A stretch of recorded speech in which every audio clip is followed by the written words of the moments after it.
Welcome everyone to another TCG meta analysis here on the channel, and this time we have one where we are going to look at the post Supreme Darkness format, and it's very exciting as we have not only one but two YCSs coming up in the matter of 2 weeks. First of all, YCS Orlando, second of all, YCS Birmingham, and we're going to tell you which decks are going to win those tournaments. With we, as per usual, Icentrix is joining us for the discussion. Icentrix, my man, how are you doing today?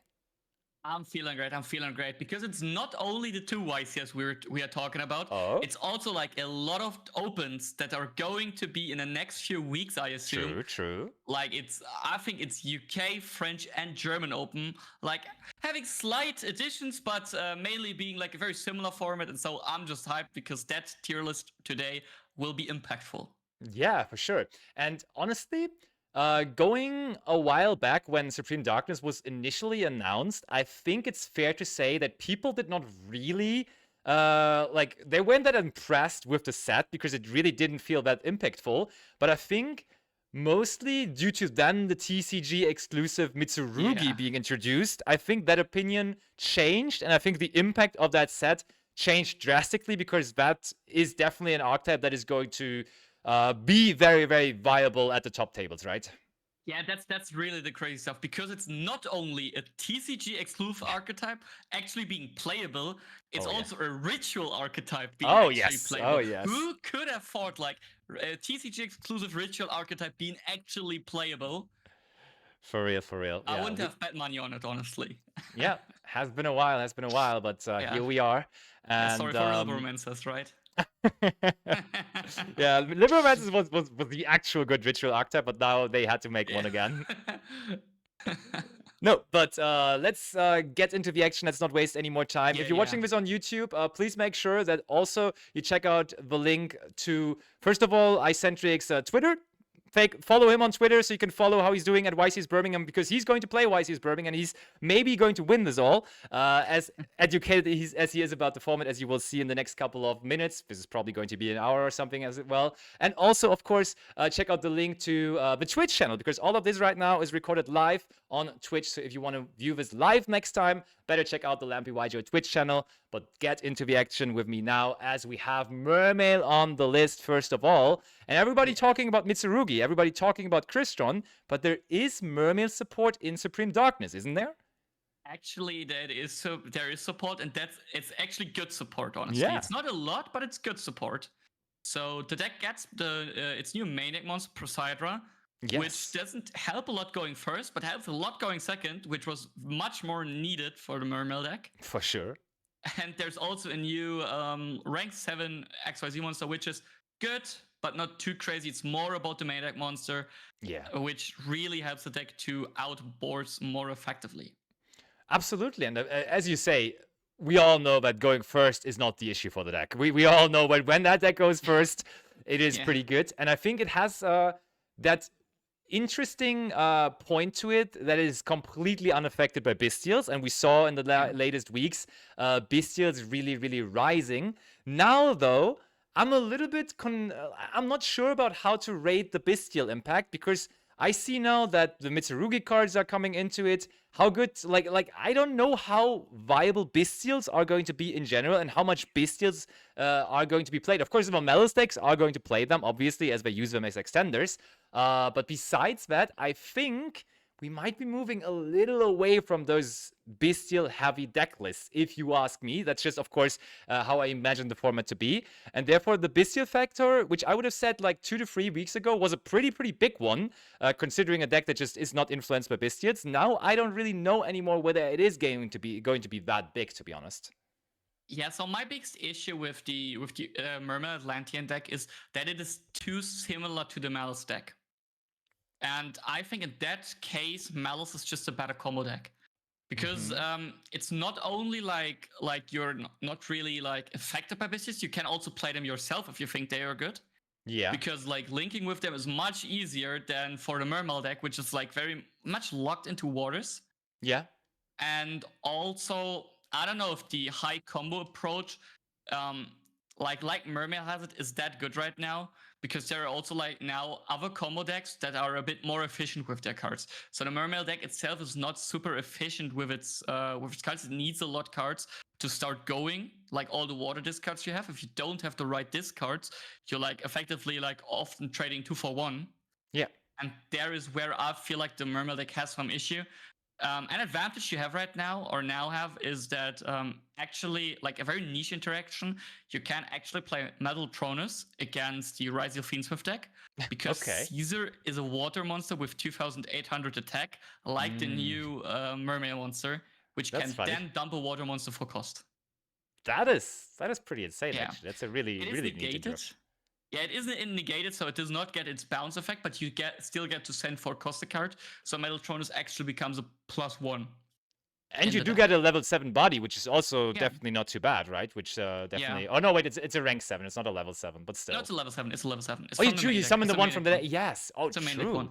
Yeah, it is actually good, but I don't think it's enough. Corey second, but that is a niche interaction. Yeah, no, for sure. I can absolutely see that. And I mean, also, you compared a little bit to Malice, which is fair, but of course you have, contrary to Malice, you do not have to worry about Lancea that much. It can have some applications to the deck, but it's really not that great. So at least not everyone. You do care about Fuvalos more. I think Droll is also going to be more viable in the format again due to the Mitsurugi cards being in there. So yeah, it's probably going to be in a similar spot than before Suda release, right? Not too much changed, even though some support cards were released. Honestly, I think it's a bit worse. A bit worse, even. Okay. Just because of like the format changing a bit. Yeah. Before I think it was a lot better, but now also with like the Wreath of Eclipse Twins, it's much more difficult for the deck to out the detonator. True. And I would put it at the top of Rogue, I would say, honestly. Because for me, it's not a challenger deck anymore. Yeah. Maybe the potential is high enough, though, to put it into the end of high potential. I don't know. I think the deck can top, but I would honestly be surprised if more than, let's say, 2 top. Yeah, and that's for sure. a lot in top 64. That's true. Yeah, probably. Yeah. I mean, I can see it. Let's put it into Rogue. Maybe we change our opinion throughout the analysis and then rate it up a little bit higher when we have some other decks after it. But for the moment, I can accept this being a Rogue deck. A really strong Rogue option, though. But I think when we both are very similar in the regard that we like to base our opinions on numbers, on pure data. And when we are expecting this to be like once or twice in top 64, that's probably just a number for a really good Rogue deck and not for anything better than that. So I think putting it into Rogue is, even though it is really good as a Rogue deck, it's probably going to be fair. Yeah, I agree. Yeah, an advantage I want to say is like I think that you can go deep with this deck. It's not like you really have to like survive to get like to be the 1x3 that makes it in. I think you can make a solid score, make it in, and then also still go deep. That's a capability the deck has. Yeah, absolutely does. Does the Centurion deck have that capability as well? Is a very good question. Because the Centurion deck. I think last meta analysis we were quite harsh with the deck, and I do not see any necessary reason why we would change that, to be honest. Because I don't think we were too harsh, because like the results, they showed that we were right. Yeah, they really basically no real results for it anymore. So one thing we said the last time was that this deck basically was good because it had some. It was good against Fuvalos and all those cards back in the day, even Shifter. Deck. Exactly, it was the hand trap deck. But then, since people figured out the Fiend Smith engine as a control engine, everyone immediately realized, okay, if I want to play a control deck that doesn't lose to those cards, we're just going to play Fiend Smith cards instead, and we will probably be way better off. And that definitely showed. I think basically any Fiend Smith deck right now, you can combine the Fiend Smith cards with whatever deck you like. It's probably going to be able to outperform a Centurion deck in the long run. Yeah, and that's a big issue because it's like the control deck that does not have like the capability to play any broken engines. Like, it was good with the Bestials, which maybe still are good. We have to see that. But like the Centurion engine itself is not good enough. If you want to play Bestials, you play Fiend Smith Bestial. If you want to play something else, like different on engine, you can still play Fiend Smith with it. Fiend Smith cards are just a better Centurion cards right now, and that's the issue. Yeah, I mean, yeah, if you're playing Centurion, probably play Fiend Smith Centurion. That's a good Yeah, call. Yeah, I yeah, like it. probably. Yeah, I but there like are it just actually. other decks that can play better with the Fiends of cards than Centurion. That's the biggest issue of the deck. I also don't see real reasons to play like Whitewood Centurion, Yeah, like Toybox variant. I don't see real reasons to play that one as well, because then you just like stuff your deck with good engine cards, but you lack a lot of non-engine and don't really have what it takes in this format. yeah, I agree. So I think with that introduction, it's very clear to both of us that it's going to be Yeah, behind definitely. Mermail and Rogue. Yeah, I Definitely. think there's no way around that. And I don't think it needs any more words. Centurion right now is Yeah, just no. not a great deck. Again, as per usual, the Rogue decks we have on here, it's possible that one of them sneaks into top cut both for Orlando or Birmingham. Yeah. It's not very likely in our head though, and also it's not going to top because it is such a good choice for the event, but it's going to possibly top because someone gets somewhat lucky with the deck at that specific event at that specific day, I would say. So next up on the list, though, I have a deck that I personally, I can already say, have more hopes and I like it more, and that is going to be Chimera. I think even though we do not have a Fiend Smith logo on here somewhere, it's probably going to be paired with Fiend Smith cards as yeah. well, because that is just the version that has been seeing more play overall.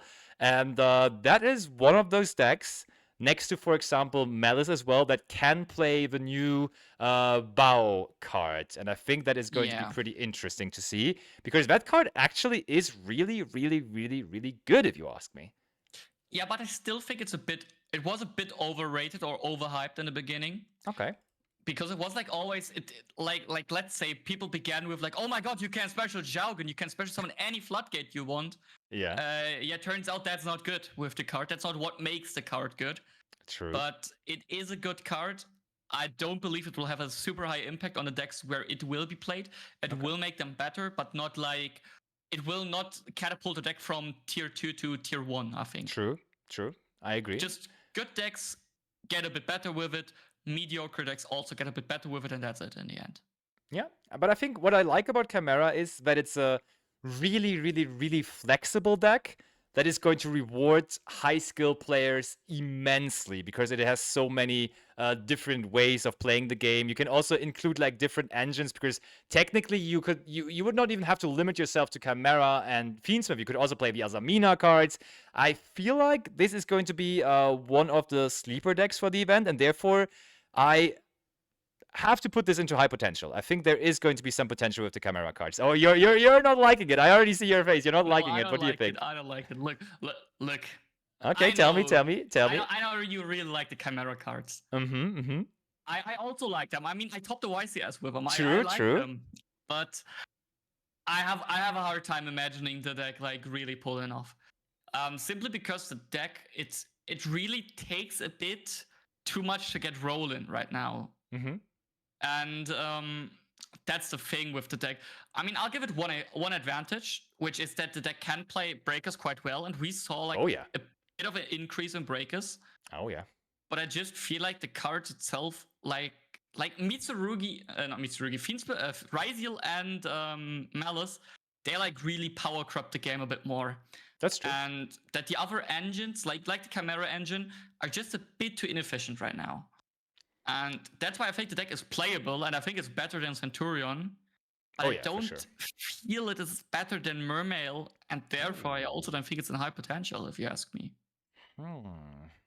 I will die on that hill. We're going to put it into high potential though, because I feel like I feel like mark my words, everyone. I'll speak for only Birmingham here, and because I don't have that good of an insight to the American community. But I think in Birmingham we're going to have more Chimeras topping than Mermails topping, and therefore I wanted it both Mermail. Okay. Oh, I'll bet against it. But okay.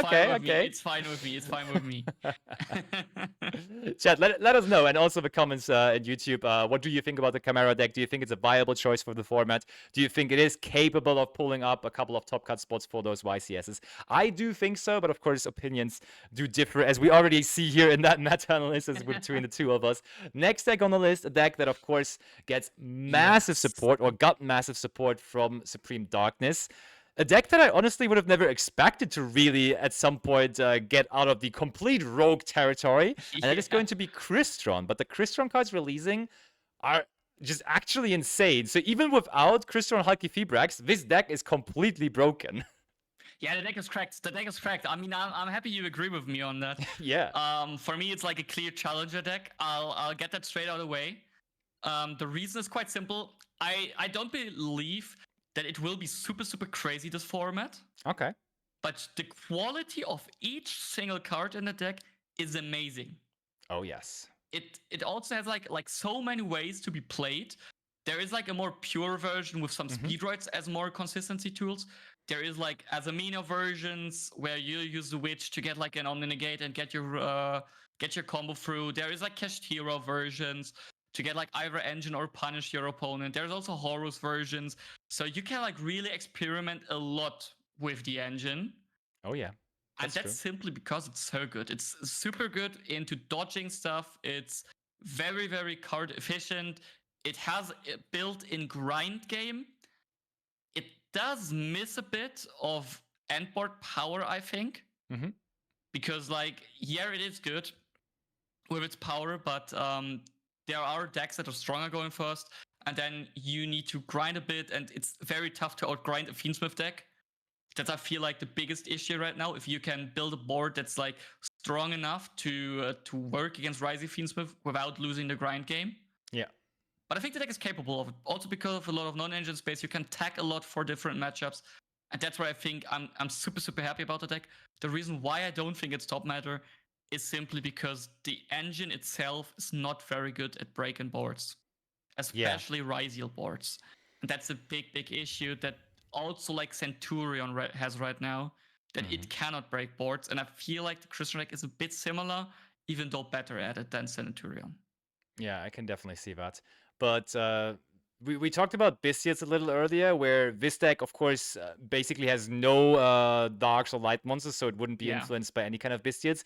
Exactly. What are good hand interactions, though, against the deck that make the deck struggle? For example, a card that we may see being more popular again. How good is Droll and Lockbird against Crystron? Is it good? Yeah, so I think Droll itself is good against Crystron, but it's not like you cannot play. And that's mainly like one of the best things for combo decks, if they can play under Droll, even though their end board gets significantly weaker. True. That's that's a very important thing. Also, a big advantage is people don't know how to hand trap this deck. Yeah, very much. Because I also feel like it's very, very hard to learn and master this deck. It's not like one of those decks where you just like pick up a like 2 hours, pick up the deck, learn a bit of combos, and then you know where to interact. Simply because like grinding with the deck, like the deck really needs to grind often, and there it's like very, very important to like manage your resources correctly. And that's also why people don't know how to play against, because they don't know how to use resources. Another thing is you ask for cards that are good against the deck. Lancea is quite crucial, and everyone already has Lancea in its side deck. That's true. That's tough. Yeah, another honorable mention I want to make is Book of Eclipse. Okay. Because the deck ends on many mainnet monsters, and in case you're capable of like getting rid of their negates, like Book of Eclipse like trades very favorable for the against the Crystron end board. Yeah. But besides that, there are no real blowout cards, I think, against the deck, and that's a very good sign for the deck to be viable. For sure. I do agree. I do think it's very, very viable overall. And I mean, let's face it, in Europe, we haven't even had a YCS with Ryziel and Malice cards out. So I think the overall average player that is going to enter YCS Birmingham will focus their preparation on those decks, as they're also considered to be the meta decks right now. And therefore, I think there is not going to be many people preparing specifically for Crystron. So I do think that's always a big, big, big advantage to have when you're going into a tournament, knowing that your opponents don't know what your deck actually does or how to stop it, which is, I think, a really, really good factor about this deck. And I'm very excited to hopefully see it in top cards, but at the very least see it in some featured matches in Birmingham, because that is definitely... I'm sure, and I'm very sure we will see decks topping. Yeah. Like Crystron decks. Agreed. I'm very sure. Agreed. Yeah, I think it definitely has the potential. That's why we put it so high here with Challenger. Definitely one of the new, very viable decks. And some of those cards, of course, have that bonus of just being old enough for them to be not once per turn, you know? Because back in the day, they're like, okay, yeah, we're printing Cristrons. They're like, it's a fun deck. Yes, just give it to them. Let's do it thrice per turn or something. No, honestly, they actually have quite hard locks. Really? Do they? Oh Yeah, no. that's a thing. Also, the old cards, they have crazy locks. They have like you can only use one effect per turn locks. No. Yeah, they are actually locked quite hard, which is sad. Which I also had to realize how much stuff is not possible. That's But tough. still, it's very good. And yeah, bring back Hulk of Firebricks. Let's see. Maybe if the deck is not performing as much as people expected, then I Ike don't Firebricks believe- comes back. I don't think so. I don't know. I mean, you did have your fun with Hulky Fabrics, right? I was just I thinking did. you were already playing when Hulky Fabrics was a I thing, played so base. Yeah, I played base decks. Yeah. I don't think we will get that back after that incident. Yeah. No, we're not talking about it. Okay, That next never up, existed. we need to Yeah. talk about White Forest, though. And White Forest, in my head, and you also mentioned it already, I mean, sometimes it's even combined with the Centurion cards, Yeah. but I think they're kind of falling into the same category in being very control-orientated decks, which do struggle in the current format because of their control approach to the game. Oh, you're shaking your head? I mean, the deck changes a get little new bit with support. Suda, right? Yeah, they I do think get they new changed a support. lot actually, but Oh. they still miss some support. Yeah, I think the deck actually gets a lot better. In what way does it change, though? So it's not necessarily a control deck anymore? Yeah, no, they get. I think the White Forest deck before was also not a real control deck, or was more of a combo deck by now because they can use the Sinful Spoils cards and the Yasumina cards. True. That's the In thing. my head, it's still that runic control deck Oh with no, it's not the runic Runic cards. anymore. Okay. No one plays Runic in 2025. I'm sorry for you. Why'd your boomer moment? Yeah. Yeah. No, the card actually, the deck actually gets a lot better. They get like the White Forest as a Mina card, which like is like the glue between both engines, which is very good. We also still have Wanted at 3, which is a hack of a card. It is very Don't much. ask why it's still at 3. And also I think the deck gets some new spells, so the deck actually gets significantly better. It's I think often played with Fiend Smith now, because which deck is not played with Fiend Smith nowadays? Okay. The issue I have with the deck though is I think the quality of the single cards, they are not efficient enough right now, because they need like their discards, they need like a bit of time to start rolling, and like a card like Detonator just prevents decks from getting to roll. That's true. That's very true. Because you can't just really like start to like, okay, yeah, I start with discarding summon LZ. They can just always go like, yeah, Detonator pop. Yeah, no, Detonator pop.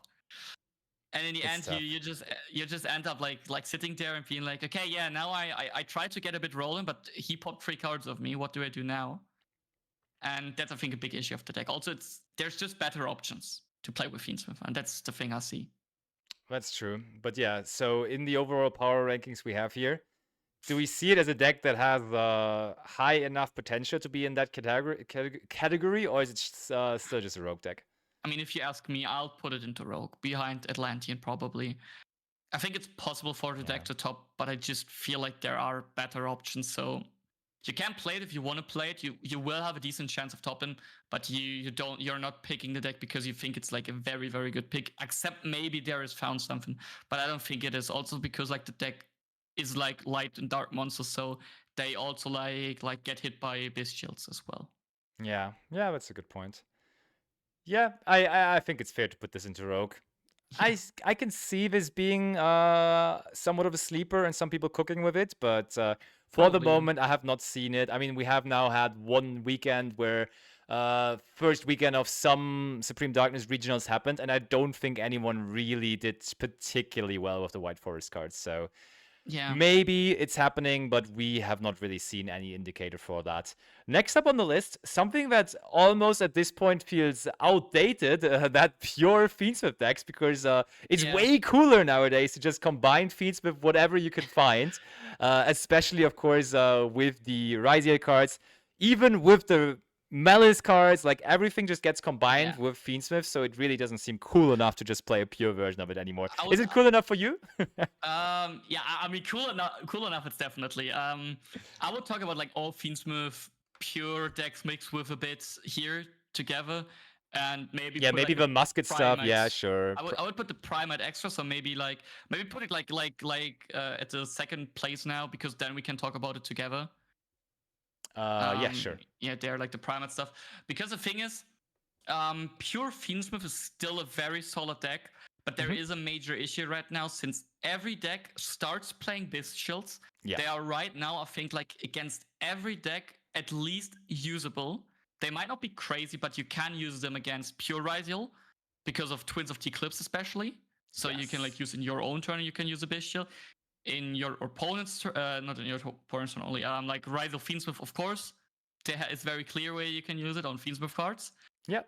Mitsurugi, the same. You can also try to hit the Ritual in the Grave, even though they might have ways to play around it. You can try to hit it. And also against Malice, even though Malice, of course, is not really hit by Bestials, you can try to either hit the Link Decoder, or if they try to Reborn with Splash Mage, a name they have already used, you can Bestial that. Yeah, very much. It's not crazy, but they're usable. And as long as they're usable, they are good. Very true. And yeah, and that's where the point probably comes, because when you only play Fiend Smith as your main engine, you do not have a backup plan to go into, such as, for example, the Ryziel deck has, right? Because when the Ryziel deck, the Fiend Smith Ryziel deck, gets interrupted on their Fiend Smith cards, they just go, okay, now I just go for my Detonator, or maybe even Duo Drive if they play it before, and then they're still going to have like a very respectable field. For the pure Fiend Smith decks, well, that is really, really tough to deal with those Bestials, right? Yeah. Exactly, there's an issue. And also, like, hand traps are not great enough to just, like, only rely on a lot of hand traps. True, and Kashtira cards itself, I think they are good, but they are not really crazy right now. Such not going second, and so I don't think they're good enough. I still think the decks are from the pure power in Challenger, because I don't see how I can put a deck that relies so heavily on Fiend Smith cards into Rogue. To be honest, I cannot see that. Yeah, it's tough, but like I don't really think. To be honest, none of our categories here really fitted too well, because it's not a rogue deck, because just the Fiend Smith engine is too good for being a rogue deck.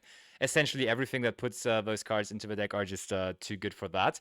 It's not really necessarily a high potential deck, as it's really, we just argued against the deck having high potential for the event necessarily. Yeah. And therefore, I also don't really see it being a challenger deck, though. I think Challenger's fine. Just because of the pure power of the deck, and it is playable. Yeah, probably. It's really you're playable. Right. And another version we haven't talked about yet is a Primate Fiend Smith deck. Oh, yes. And honestly, I think before the hotfix of Primate Ether Barrel, the deck was a lot stronger. Oh, yes. Right now, honestly, I have a tough time, because I feel like the deck has potential. But in my head, I don't think it's better than Rogue. That's the issue. But on the other hand, it's very similar to the Musket Fiend Smith deck, which I just put into Challenger. Yeah. And so probably I gotta put it next to it. So the reason is, right now, I think the Primate engine probably is just the better Magical Musketeer engine right now. Simply because you can, like with Ether Barrel, you can access the Light Fiend, which is White Duston, the only normal Light Fiend. And you have the chance of then like summoning it like with one Ether Barrel, while still setting up a interrupt, because you tribute Ether Barrel, you send Psyframe Driver. Oh boy. Which you play because you play like Psyframes then anyways, because you need that as like your engine card. Because for Primate Roar, you mustn't have like a monster on the field.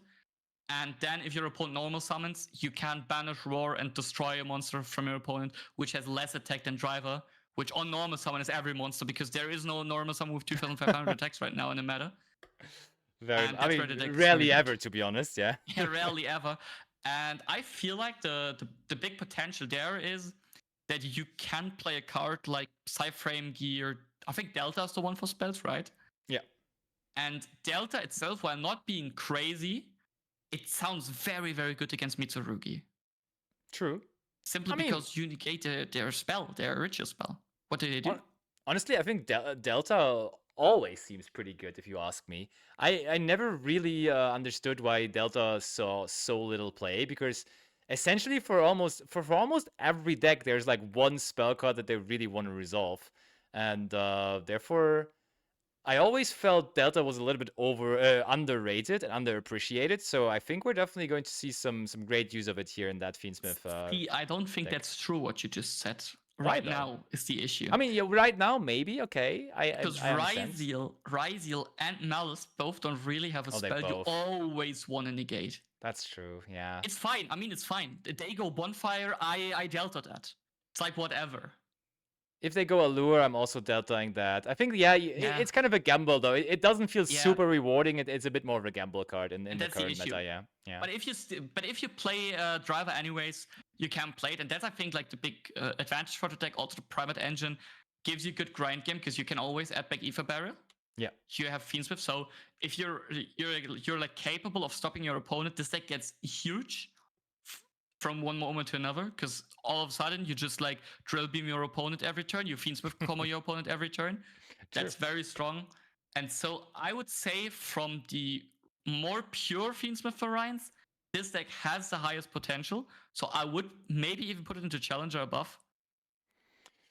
But I mean, I think this is a deck that is very, very destined to be in high potential, because you also even just said potential. So it is usually when we have new decks or new engines coming into it, we very, very we like to put them into high potential, because it's not completely easy to really rank them yet, and therefore the high potential category is always good for new decks or new archetypes, and therefore I think it's pretty good to be in there, if you ask me. But the more I think about it, we could actually put the Lachroma at the top of Rogue then. Yeah, I like it. We could argue of all other Fiend Smith variants being better, maybe. Yeah, I definitely think that. Yeah, I think every single Fiend Smith variant is better than the pure one. Yeah, maybe not White Forest, but all the others. Yeah, okay. I mean, let's talk about a deck we won't put into Challenger nor into high potential, which is Voiceless Voice. Yep, Voiceless Voice. With the Bestiate situation right now, the deck honestly just feels unplayable. It's weird because there's now ritual support coming with Mitsurugi, and I'm sure there's a way to play Mitsurugi Voiceless, and maybe people are going to surprise us and show up with Mitsurugi Ryziel topping the YCSs that are coming up. But I think we can keep it short. I think we can keep it simple. The power level of the cards is just not great enough.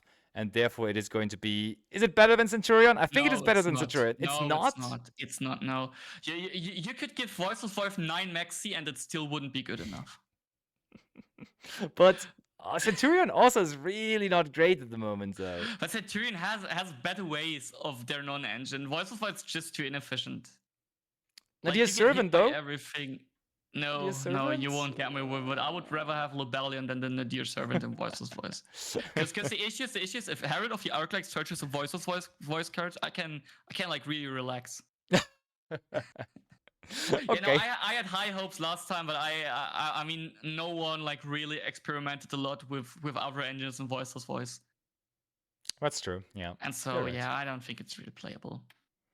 Sad, but all right. So it is going to be a rogue deck. It's definitely a rogue deck. I think for the people in the comments, don't get mad at us. It may as well. I would actually be fine putting it ahead of Centurion, but we are going to now, for the sake of this analysis, so that Philip is going to stay with us, we're going to put it into the last spot. I was one of Voiceless last warriors, but no. All right, but next up on the list, we can go the exact opposite of the spectrum again, because we will have the Malice deck, which was a top meta deck before Supreme of Darkness, and is going to stay a top meta deck no matter what. I mean... Okay, go ahead. I mean, I might be biased because I really dislike Malice. And I'm very happy that like I feel like the community slowly picks up on the Malice hate train. The more they see the deck, no, I mean, I'm completely fine if we put it into top meta. I mean, you can always silence with that. But if you ask me, I would probably put it at the top of Challenger. Okay. Not for only one reason, but for multitude of simple reasons. I think with the Mitsurugi combo decks, we now get a combo deck that can try to like contest the spot of the best all-out combo deck in the format. Above the Malice deck even. Okay. And I feel with the release of Mulchami Meowls, we are slowly getting to a point where you can play enough Malice hate answers if you want to. But if you do you really play that many answers to Malice, which is in your argument not even a top meta deck anymore? Do you really sacrifice so many spots in your side deck for you can. that deck? I simply think you can because you like overlap matchups. It's like Lancea, you also deal with Chron. I mean, Lancea you gotta play. We don't even need to talk about another matchup. We just play Lancea to be safe for Malice. Yeah, and with Meowths, what is it overlapping into? I mean, Meowths is the thing we can play against like pretty much every deck right now. Because of they Fiend all Smith, summon right? from the deck. Yeah, because of Fiend Smith, they all summon from deck. It might not be super great. And sure, I would not from the grave, you mean? Yeah. Yeah, from the grave. And I would not like argue you gotta play it.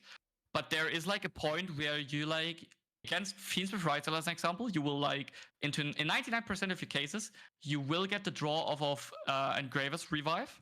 Yeah. So you take one draw, and then you like really put them under the pressure if they really want to like commit into a node. Because node, you really want to go in the combos right now to get the duo drive off board, to get like the real value of Twins of the Eclipse.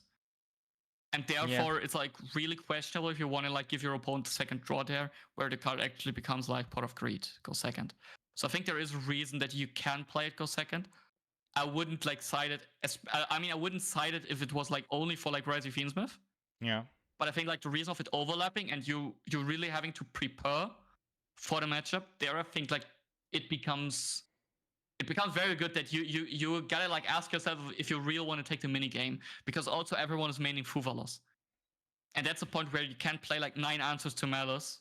Yeah. Which they can't really effectively always deal with, not even with crossout. Yeah. I mean, just one question. We do agree that Meowths is not a main deckable card, right? For the moment? Or do you think it is even to be considered? I think it is main deckable. I wouldn't main deck it for the simple reason that I don't know if I would really want to commit 6 max Sea-like cards to my main deck, because then I really stop myself from playing good hand traps. Because a card like Ash Blossom is very good, but it becomes like a lot worse if you can't really like follow the hand trap plan.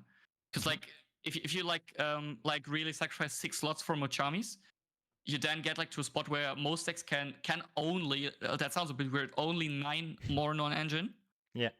And then it's like really questionable which cards you want to fill in, because normally I would always say they should be Ash and Imperm. And then like the question is really like, are 6 more draw cards good enough, especially because you can't always break with engine right now. I think that's why I think it's more side deckable. I think one thing for sure that I have also said since the beginning about Malice, that just I would also, and I also have not played Malice myself, because I really don't want to be in the position where every single person in the venue has a side deck card in their side deck specifically for my deck.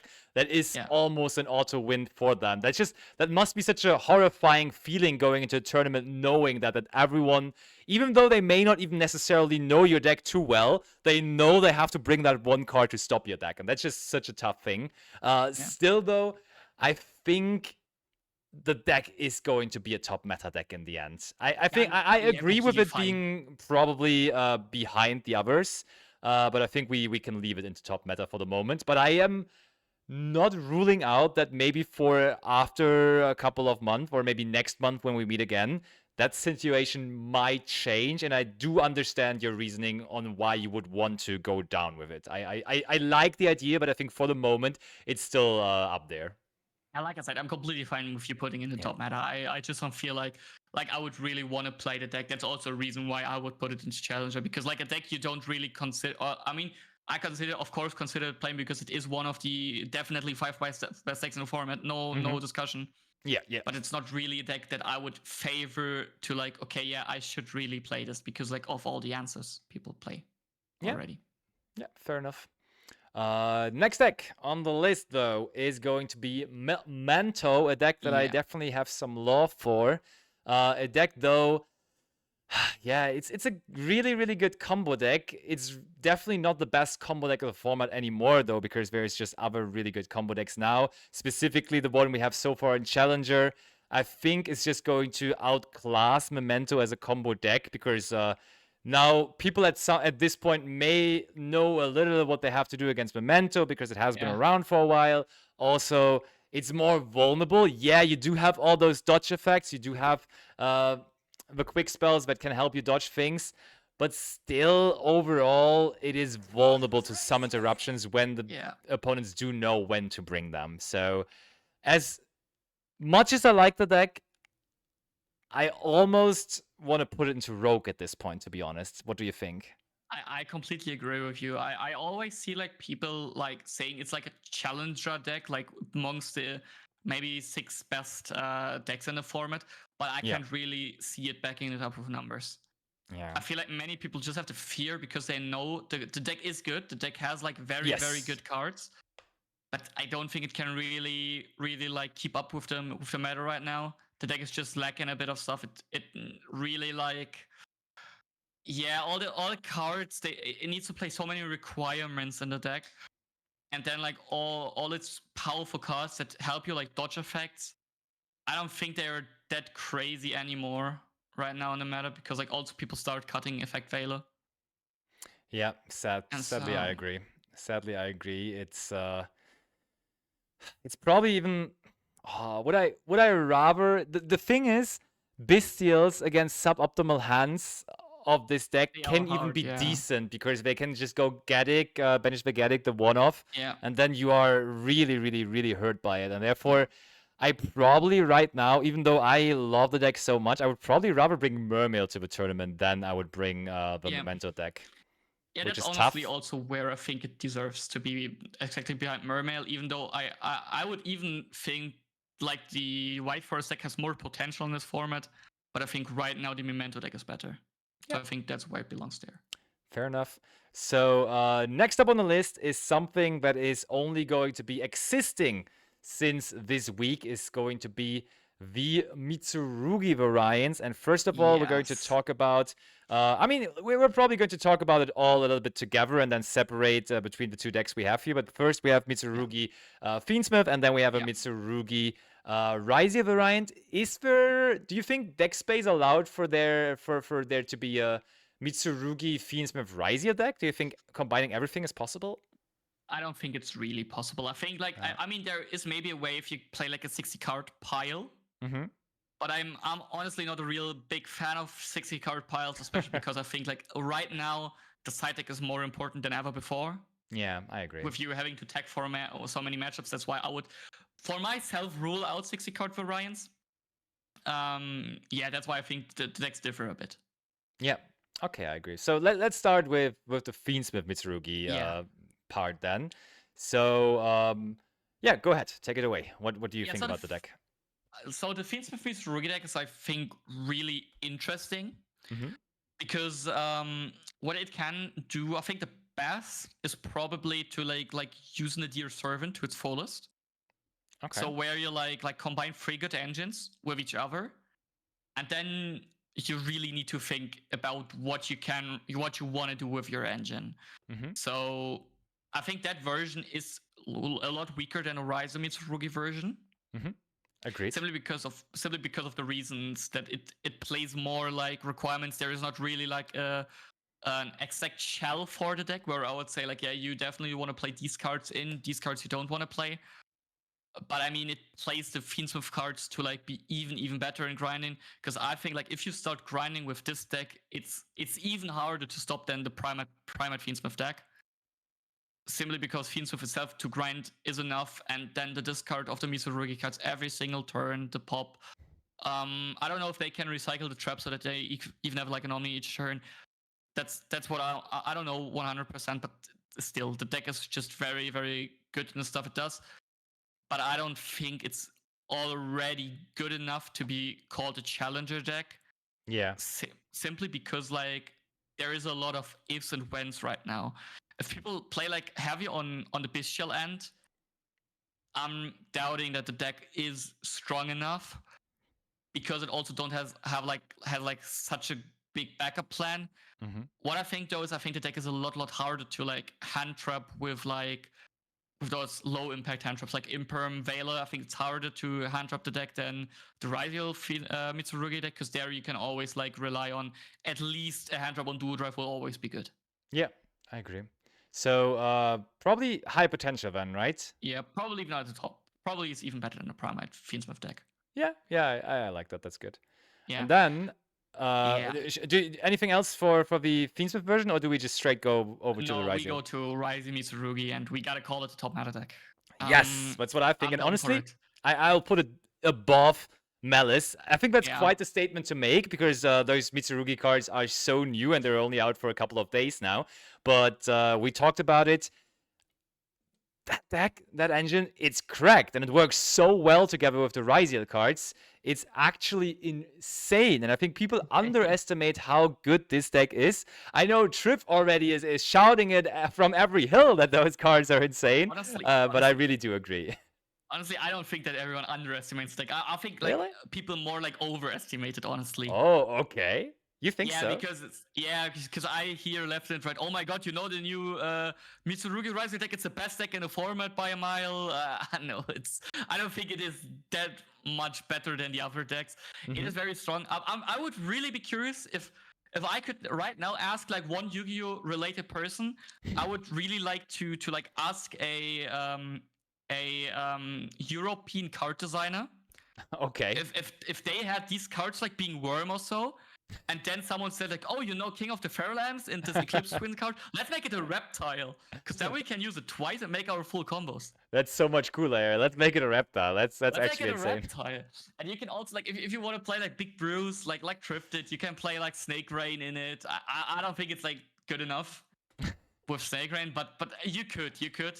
And also like the whole combination of like the whole combination of like you having like a detonator on your board, which you can back up with more stuff, is so good. That's so good. Of course, Caesar is also good, like in the Fiend Smith Ryziel variants, but here it's like a bit differently layered, which I really like about the deck. What I want to say though is that I don't think that it's better than the Ryziel Fiend Smith deck. We'll come to that in a bit. Yeah. But I don't think it's better. Simply for the reason the deck gets more inconsistent with the Mitsurugi cards, because you have like more cards you don't want to draw than the Rise of Fiend Smith deck, which consists like of only power cards, and that's where I think the deck loses a bit of power. But I see reasons to play this deck. If you feel like the Rise of Fiend Smith deck does not have enough end field power, you might as well think about playing the Mitsurugi variant. Yeah, and I mean also of course the new stuff syndrome is going to come in. The new cards, people want to play the new cards, people want to experiment with it. You can, I think, make a small argument still that people are not going to be as prepared for this stuff. Like the average Yu-Gi-Oh player, you got to remember YCS, there's so many people. Of course, not everyone is going to be super involved with like the most recent releases. So I think you do have a little more upside playing the Mitsurugi cards over, for example, just regular Fiend Smith Ryziel, because people just don't necessarily know how to interact with it. And as you also explained, they are quite tough to interact with in the first place, to be honest. Like the Mitsurugi cards, they are. So I think it's definitely a super viable deck. From my perception, I thought people are underestimating it, but you already said that everyone is already on it. So I am very excited to see how well it is going to end up performing. I saw that already it had some decent showings at the first weekend now of the Suda regionals that we had. I do think, though, I will make the bold statement and bold call, which is maybe not even that bold when we put it into top meta, but I think we're going to have one Mitsurugi deck in the finals of either Orlando or Birmingham. That's what I'm thinking. Oh, that's a crazy call, but I can see it. Honestly, I can see it. Yeah, I think that's something that we can definitely see. I would not even be surprised if like some of the top players actually do decide to go for that deck, because that deck seems like a very rewarding deck, to be honest. I think that is a really rewarding deck to play, very skillful deck, skill-intensive deck to play, and therefore I do feel like some of the very high caliber players, both for the US and also for Europe, are going to end up bringing this deck. It's also one of the decks where you still have. I mean, even though I feel like it's a bit more solved right now Mm-hmm. than I would have expected. I still Sure. think there are ways to get like a deck building edge with it, which is something like top players always like, because like Oh yeah. when you reach a certain level, you gotta expect that your opponent is maybe even good as you, Mhm. and they're like having a deck building edge like gets so Oh much yeah. more important than when you're like a mediocre player, I would call. Surely, for sure. Yeah. Top meta it is, ladies and gentlemen. We have a new Yeah. top meta competitor in the house, and let us know definitely in the comments what you think about the Mitsurugi Ryzeal deck, and whether you also think that it's going to have such massive impact, because we are both definitely pretty big fans of it, and we do expect it to have a big impact. And as I just said, I even think it is going to be in one of those finals. Already enough finals had that Yubel deck, reigning a world champion deck essentially, Yeah. and also winner of YCS Lille, of course, and even brought Team Sam a YCS victory. So it's probably good that the times of the Yubel deck are over. Now the question though, how over are them right now? What is the situation still? Because is it a rogue deck? It probably is, right? Oh, I'm struggling. That's the crazy thing. Yeah, that's the crazy thing. I think the deck is crazy underrated right now. Yeah. But I can't understand it, because Yes. there are just better combo decks. So why would you play this? I would argue, like, even if Phantom was at free, we wouldn't care. I mean, we saw that even at Probably. YCS Anaheim. No one played Yubel because like the new decks are just better. And for me, honestly, I would still call it one of the best combo decks, but I don't think it's better than Mermail. So it definitely gotta be like in Rogue. Yeah, and I mean, again, we don't necessarily know how big the Bistia factor is going to be. It was very big the last weeks, but might still be, because, as we said, some people are not super ahead of the curve. Therefore, it might still be very relevant for those YCSs. And then just, why would you play a deck that struggles against that if you could also just bring Mermail? So I think placing it behind Mermail, probably still ahead of Momento, to be honest. You can argue about both, so I'm fine with that. I don't care, honestly. Yeah, but that's honestly a crazy thing to say, and I think we did that before, but sometimes it's just really, Yu-Gi-Oh! Develops so fast that 2 months after a deck being the top deck and winning YCSs, it just all of a sudden is a rogue deck. That's how Yu-Gi-Oh! Metagames change sometimes, and I think that's also the beauty of it. Sometimes, of course, it's a little fast, but it's really exciting right now that we do have more control-orientated decks taking over the center stage, which is really, really cool. Next up is another deck that was actually really, really, really viable a couple of months ago. But it feels like there is someone in the Konami card design center that just really, really, really, really does not like the Ritual Beast deck. At first, it got really good support, and then they thought, how about we make more Charmy cards, and every single one of them is actually just crazy good against the Ritual Beast deck. Yeah, but it's, I mean, it's logical, simply because like the Ritual Beast deck is so inefficient with its summons. It's like, for me, it's like always the example of doing a lot of stuff without accomplishing a lot. Yeah. Which normally was enough with Protoss and stuff, but right now it's just like it's doing too many summons to accomplish its stuff, which is not good enough. And it's, for me, the second biggest downfall in this list, right after Centurion.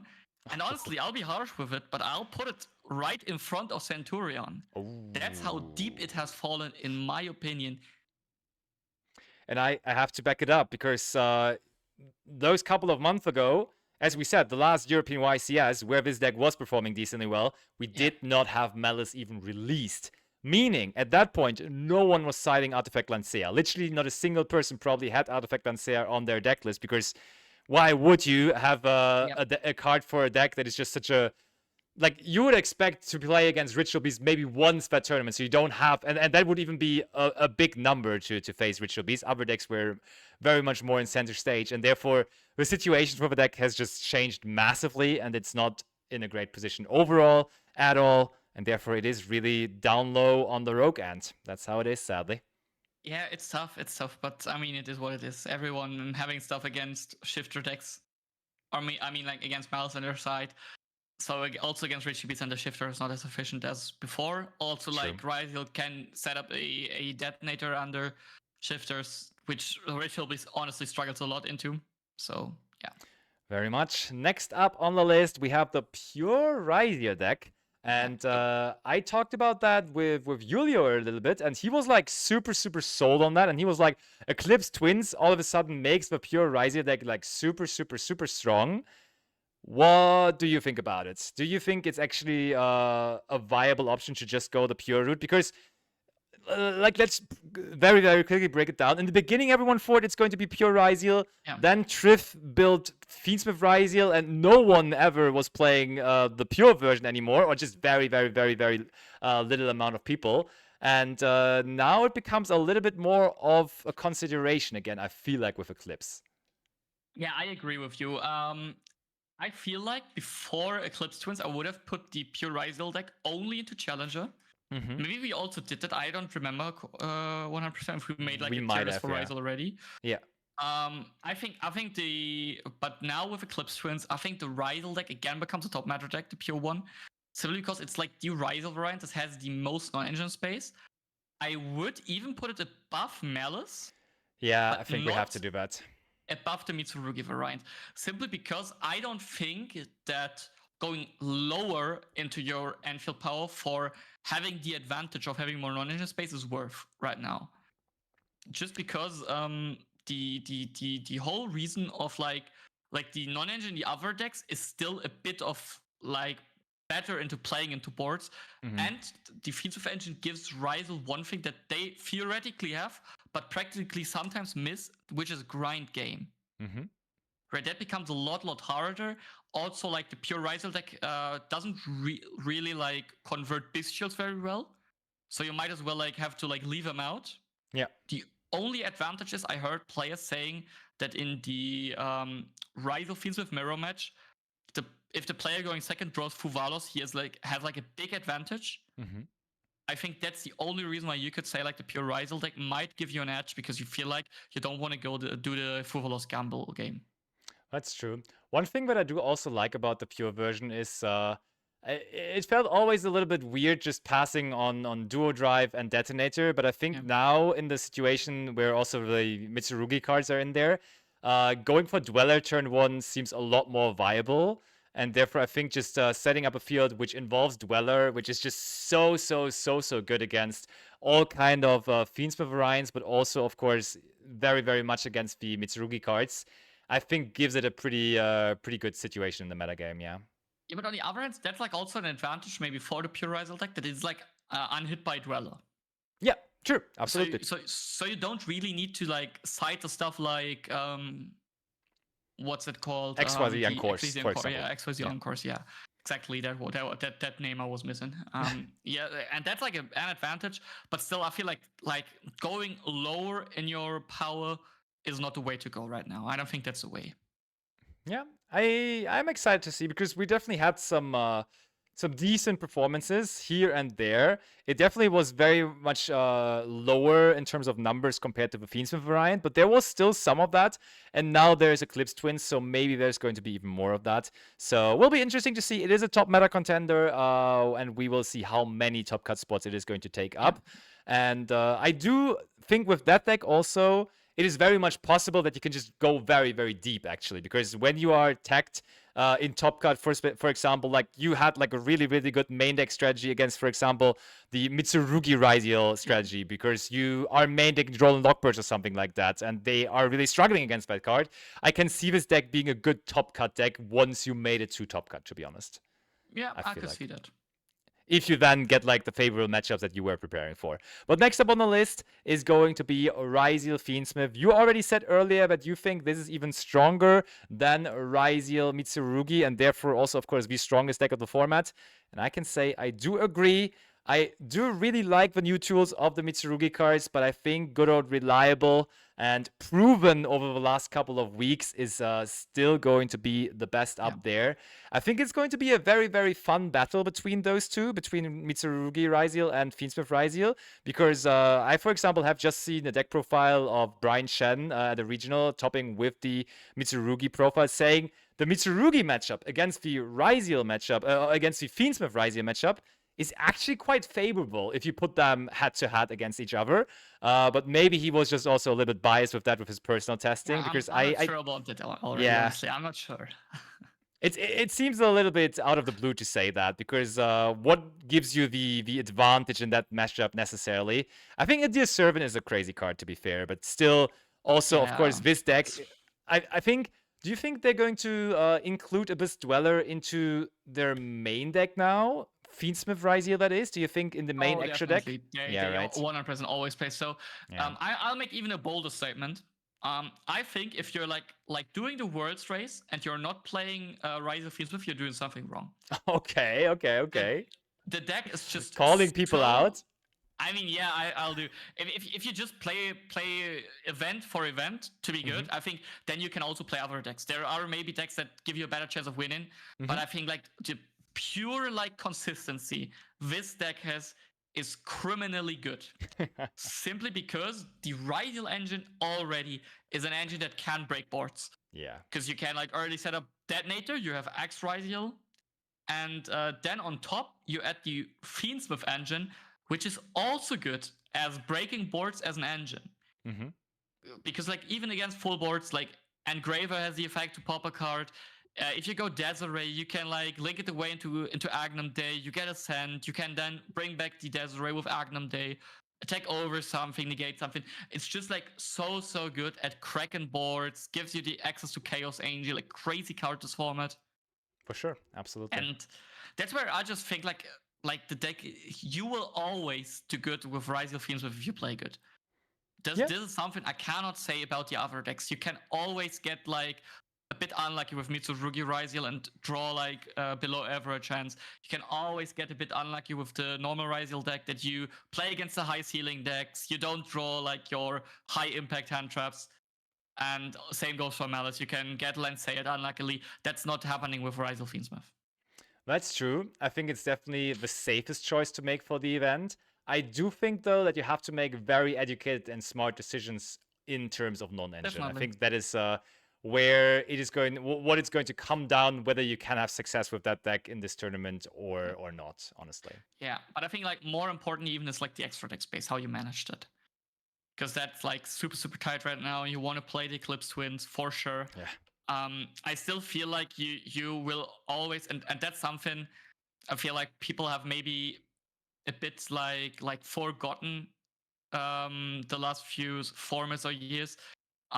They get a bit too comfortable with their extra deck. They are like used to have like X options in their extra deck, cards you don't always summon, but you have options.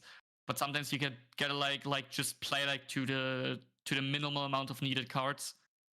And that's I think like your thing. Like as an example, like the second Requiem itself is of course important for the grind game. Oh yeah. Because if you get Base Shield, but I see that you might not need it if you feel like your Detonator will grind enough.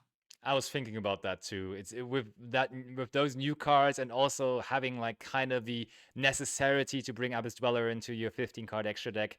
Exactly. That second Requiem was a very comfortable thing to have, but it may just not be possible to include that anymore space-wise. I mean, you can even take that further. You can also ask yourself if Aggregator is a needed card. Yeah. Because if you're like playing a lot of good hand traps already, and you think like you have Chaos Angel, which is likely better than Aggregator, then you can ask yourself, is Aggregator really necessary, or is that just like an option I really would like to have, but it's not necessary?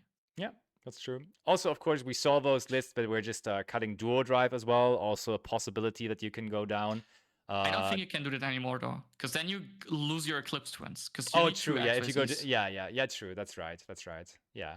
Probably, yeah. If you go down the no dual drive route, you also have the space for second Requiem and so on. Yeah, fair enough. Yeah. All right, but thing, go ahead.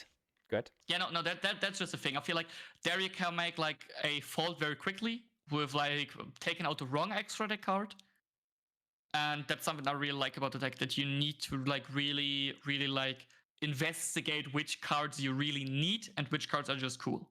Yeah. Speaking of cool, you know what? Fire dragons are very, very cool. The Tenpai dragon deck. I can already say that we will have beef now. No, I do realize that the deck is not incredibly good. I had like really high hopes, and I was of course also playing it decently enough at the regional, but I don't really see how Tenpai is keeping up with those other decks, to be honest. Even the Fiend Smith Tenpai version that going first deck, even that one does not seem super appealing to me. I mean, even I did not even play that deck myself as a going first deck because it just didn't seem good enough as a going first deck, to be honest, playing those Tenpai Fiend Smith going first decks, because you were just consistently losing to the other Fiend Smith variants. Because, yeah, it seemed pretty cool on paper, having that engine that is not affected by Bystials and so on and so forth.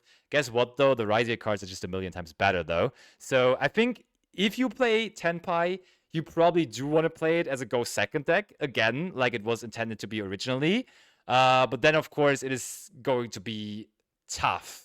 I think that might actually be the only deck in the format where we may see Meows being included in the main deck, because they always like to play those Charmy cards. Yeah, probably. But I'm not sure, honestly, because I don't think I would ever play 9 mul Charmies, because I can only use 2. I think the math just doesn't work out. I don't think the math works out. Yeah, that's fair. But honestly, after that monologue of I feel like my smile is battling with Naturia Sunflow for the biggest smile. Yeah, because I'm happy you're saying like the deck is dead. Yeah, put it into Rogue. I mean, deck is not good enough. No, but I feel like you're absolutely correct on that. I feel like the deck is still capable of putting up good results go second. Yeah. I still feel like the deck can also like top in both variants, but I don't think it's like close to power of the other decks, and that's where I'll put it in Rogue. And I'll be honest with you, for me, it's like it's always a threshold of, is it better than Mermail? And I don't think it is, but I think it's better than Yubel. I'm struggling. I may see it as better than Mermail. I may even see it at the end of High Potential, because I mean that version with the striker cards, for example, that Julius Schwarzkopf used to top the big regional Montabaur. I think there is something about that deck. I think there is something that could make me want to play that deck, to be honest. Bro, you're telling me there is something, and just put in Breakers into Tenpai?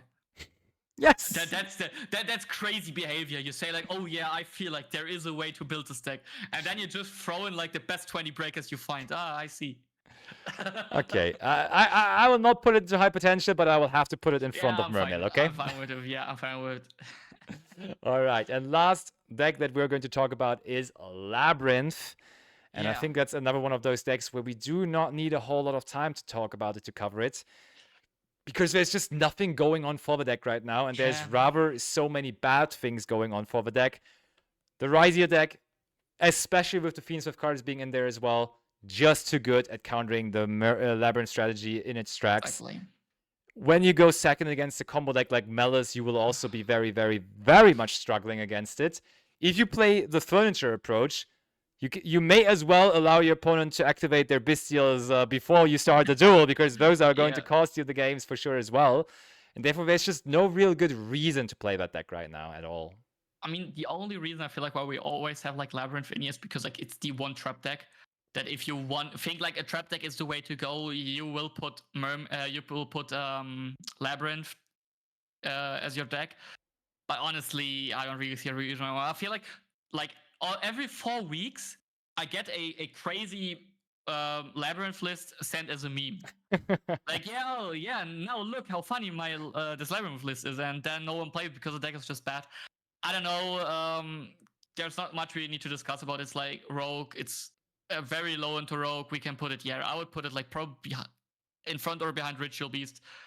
The only reason why I put it there is like because the decks below Labyrinth, there are decks that function similar but are better. Yeah. There is no deck that's better than Labyrinth that works similar, but that doesn't mean the deck is good. Just because there's no deck there's no trap deck that's better doesn't mean the trap deck is directly good. Yeah, that's true. So that is it. That is the decks that we talked about. For the people wondering about whether we or why we excluded some of the decks, for example, there is no Branded in here, there is no Heroes in here, even though they got some new support. We do not necessarily think that those decks need inclusion into this discussion, because they are just not going to be anything above Rogue, and they are probably even worse than the decks that we are covering here. Yeah. And we try to keep this as competitive as possible, and therefore we're talking about the decks that are competitively viable, specifically now even for YCS Orlando and for YCS Birmingham. usual thing with rogue decks. There might be someone having a good day. There might be someone having a run with it. It's not us ruling out that that deck can have a top cut appearance somewhere. It is going to be very tough for the deck, though. But still, yeah. Philip, thank you so much for joining me for another analysis. I think that was. I think we're spot on once more. I'm very, very confident on this one again. It's going to be backed up with results from YCS Orlando and Birmingham, and we're going to see exactly that distribution at the top cut distribution as well. Very excited for both YCSs. Of course, already wishing you best of luck with your run for YCS Birmingham then. Thank you. And yeah, to all the viewers at home, thank you so much for watching. Make sure to tell us in the comments whether you stuck around until the very end. I know a lot of you guys just like to listen to this meta-analysis as sort of a podcast, just listen to it on the side, hear about our opinion on certain decks in the format. And I think especially when there are so big tournaments ahead of us, I think it's good to just get as much information as possible about the upcoming format. And therefore, I think it's good to have that kind of videos out there. Let us know in the comments whether you like it. Make sure to subscribe to the channel, like this video, and leave us a comment telling us how much you love Icentrix and how much you wish him luck for the upcoming YCS, of course. Thanks for watching, everyone.